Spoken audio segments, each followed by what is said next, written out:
If you're watching my videos, that probably means you like my videos. So, if you like my videos and want to support the channel, please consider subscribing. Thanks. What's up guys, it's Pro Videos. In this video, I'm going to be making a tier list on every single rune in Prodigy, and I'm going to be explaining why the runes go in that tier, as well as which ones you should be using in the arena and rune runs. Now, before we get started, I just want to say, rune runs are not a good way to get runes if you're a free-to-play player. On average, you're going to get a 50% chance to get a rune from a rune run from the wheel, since you're only getting one spin, and that means you're going to have to do 2 rune runs to get a single rune, and that's just not good, especially considering how long each rune run is.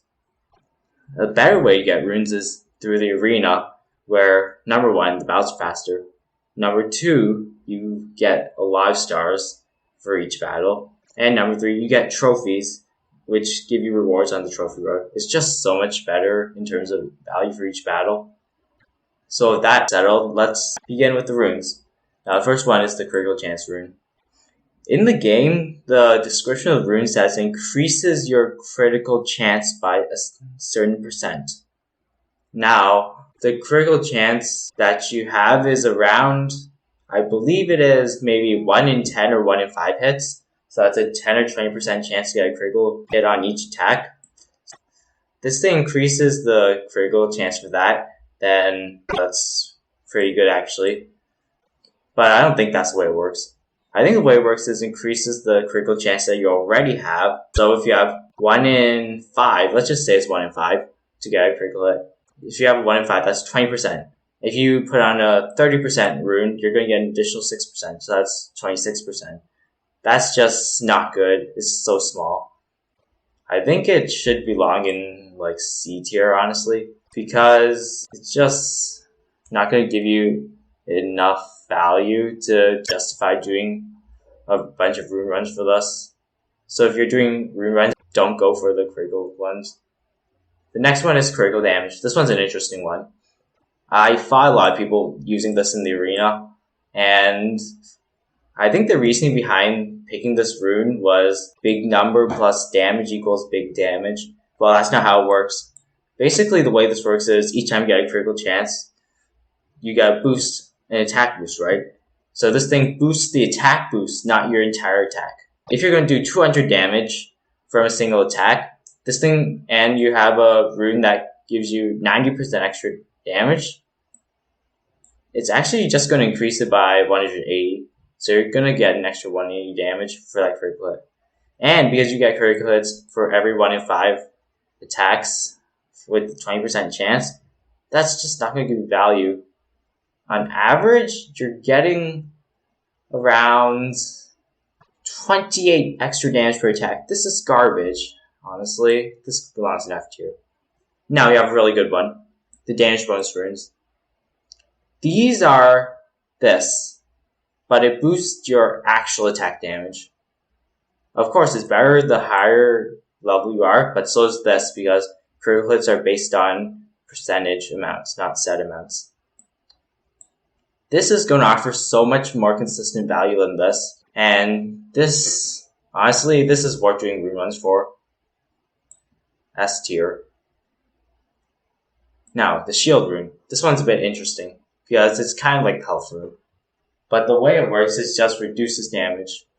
So say you had a health rune. It increased your health by 3,000. But your opponent lands a critical hit and it just gives them a bunch of extra damage. This thing shields the extra damage, while this thing just gives you extra health.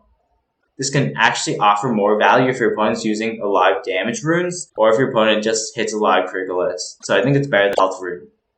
So I believe this belongs in S tier along with the damage rune. Now, the elemental bonus rune. What is this? Prodigy, what were you thinking? Elemental bonus, really? And it's such a small bonus too. And it's tacked onto the very small damage that the elemental advantage actually gives you. This is garbage. Oh my god. It belongs with the critical damage rune. And finally, our last rune, the health rune. This is just a slightly worse version of the shield rune, as it just gives you more HP if your opponent is not landing a bunch of critical hits, or if they're using no damage runes, this is better than the shield rune. But the shield rune is more of a careful rune, a safe rune.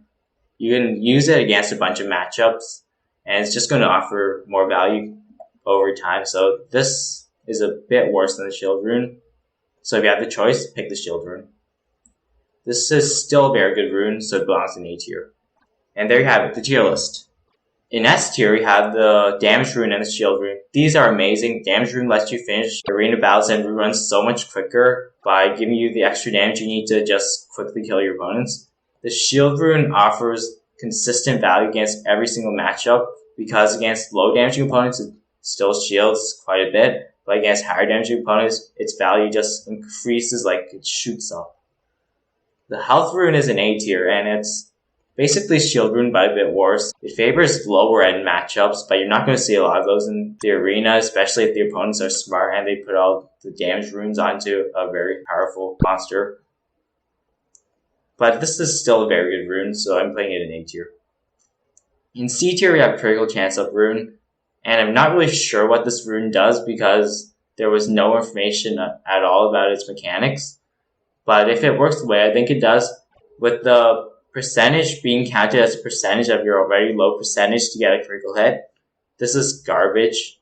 But it's not as bad as F tier, where we have the Critical Damage rune, which gives you 28 extra damage on average for one of the best versions of the rune, and the Elemental Damage rune, which is just so bad. Like, honestly, really?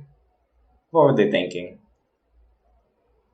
Now, I have to say, this can be an okay rune if you're just looking through your opponents and you find someone who's using a pet that just happens to have an elemental weakness, then you can put this on, but it's not worth doing rune runs for because it's so matchup dependent. These are the 3 runes you should be using your rune runs for if you're a member. If you're not a member, you should be doing arena battles to get your runes, because Harmony Island just offers no value at all for each rune run, and the arena is just so much better in terms of rewards. Now, hopefully Prodigy adds more runes, because the ones we have right now are just pretty unbalanced in terms of power. But yeah, that's going to be it for this video. I hope you enjoyed this tier list, and I hope that now you know which runes you should be doing rune runs for. And if you're not a member, I hope that now you know you shouldn't be doing rune runs at all. But anyway, I hope you enjoyed. Have a great day, and I'll see you next video.